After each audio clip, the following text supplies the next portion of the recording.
In this collection of discussions, we attempt to explore really Buddhism in Sophocles' King Oedipus. We are going to explore that Buddhist identity while analyzing the basic elements, the basic drama elements in King Oedipus. I think that this exploration of Buddhist identity is important because this drama was written at the time of the Buddha. So we could use this drama as a historical source in our attempt to explore Buddhist identity in Western thought. If we consider that Sophocles wrote this drama in 429, it means he wrote this drama after 50 years of Buddha's passing away. If we consider following Sri Lankan Buddhist chronicles that Buddha's passing away happened in 543,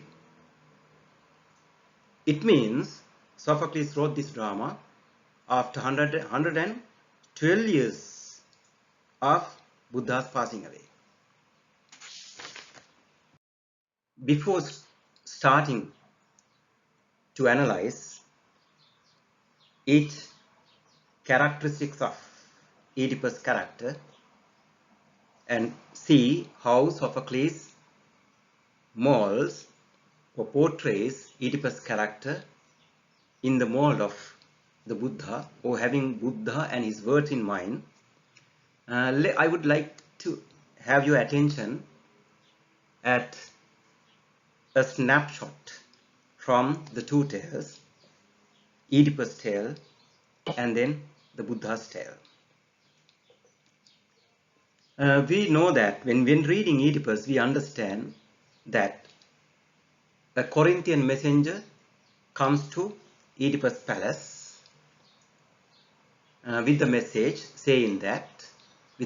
that his father, supposed father, Polybus, is dead, and now Oedipus can go back to Corinth and become the king. On his arrival at Oedipus' palace, he meets with Jocasta, and he reveals this message to Jocasta. When revealing, he says, "You cannot but be glad at the message, though you may also be distressed, that he may perhaps after listening to this tale, this message, be happy, and sometimes he may feel sad." And then she asks, what is it that can have such power to please and grieve? What is this message that can simultaneously make us happy and make us sad? I think we have heard a similar story, a similar incident in Prince Siddhartha's life at the naming ceremony. Ascetic Asita, right? Seeing the little prince Siddhartha looking at him, he first smiles and then cries. When he's asked as to why he simultaneously smiles and cries, we know his response. It's because this prince, if he remains at home, will become a Chakravarti king, and if he leaves the domestic life, he will become the enlightened one, or the Buddha. And as to why he cries, his response is, when he becomes the Buddha, I won't be here, right? I will have been dead then. Now, let's take the first characteristic in Oedipus' life, in this Oedipus character, right? We all have, sometimes we have some philosophies of life. We can see even Sophocles having his own life's philosophy, and he expresses his philosophy. We call it, which we call motto in one's life. So this is what he says: to help his fellow men with all his power is man's noble work. This is what he has identified as his duty, that he has a duty towards the human beings, the fellow human beings. I think this is pretty similar to the Buddha's personal philosophy after becoming the Buddha. Charatha bhikkhave charikam bahujana hitaya bahujana sukhaya deva manusaya.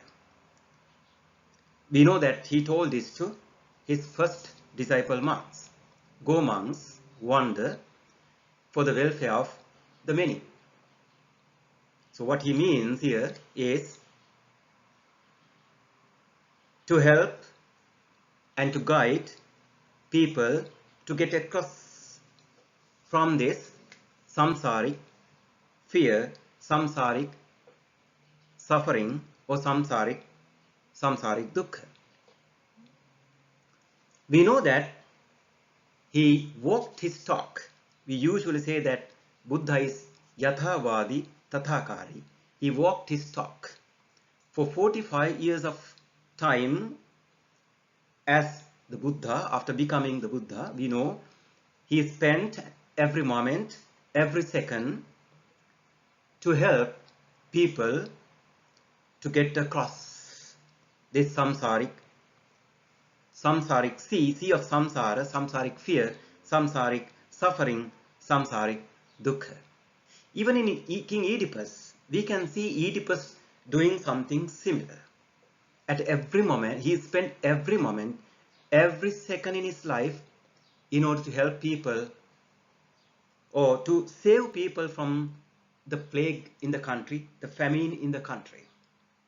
If we take this famine or the plague as a symbol of suffering, symbol of dukkha, then I think we can get or evoke lots of connotations. And in that sense, you may see how similar,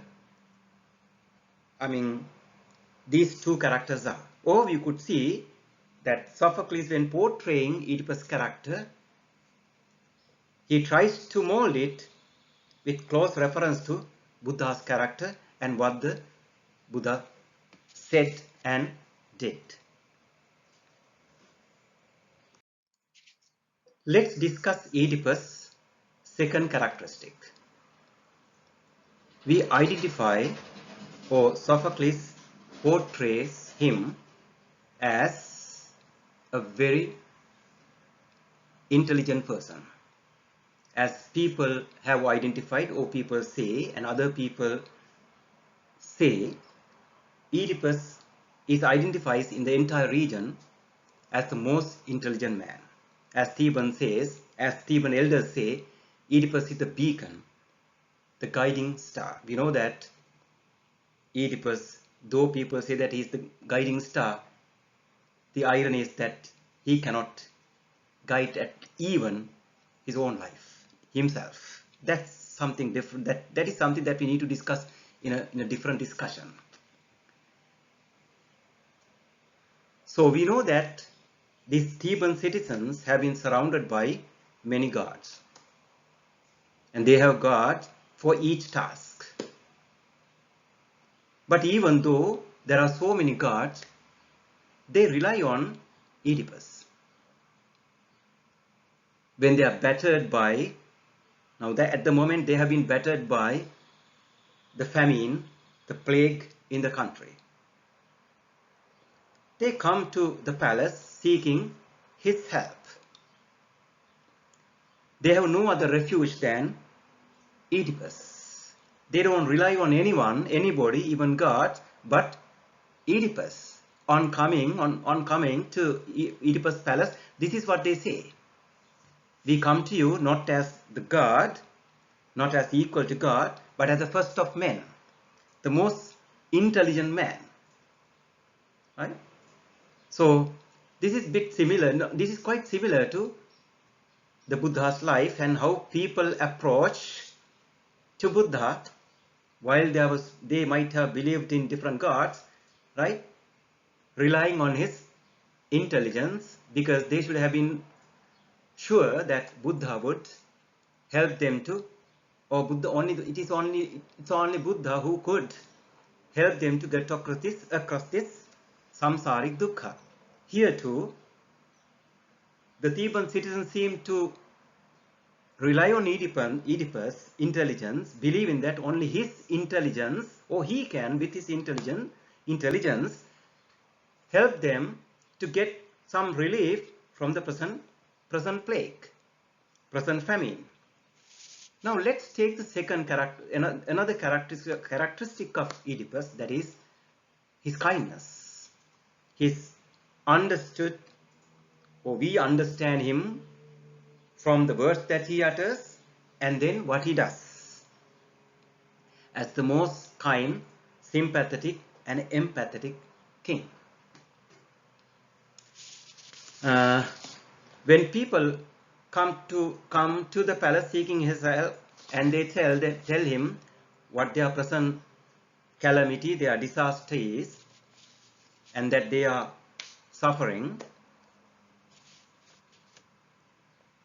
what Oedipus tells them makes us wonder at his kindness, his sympathy. He says, when you weep, when you cry, there is no other who cries more than me. And this is what he said, but he really does it. He really does it.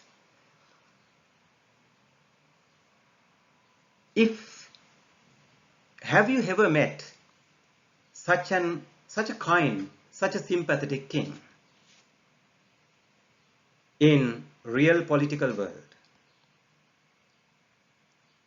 Have you ever met, at least in fictitious world? To be true, I have never met such a kind, such a sympathetic, empathetic king in this real political world, no, in fictitious world. I have met only one other person, that is the most enlightened one. Now let's discuss another characteristic, analyze another characteristic, and let's see how Sophocles, when molding Oedipus' character, had Buddha in his mind. That is Oedipus' truthfulness.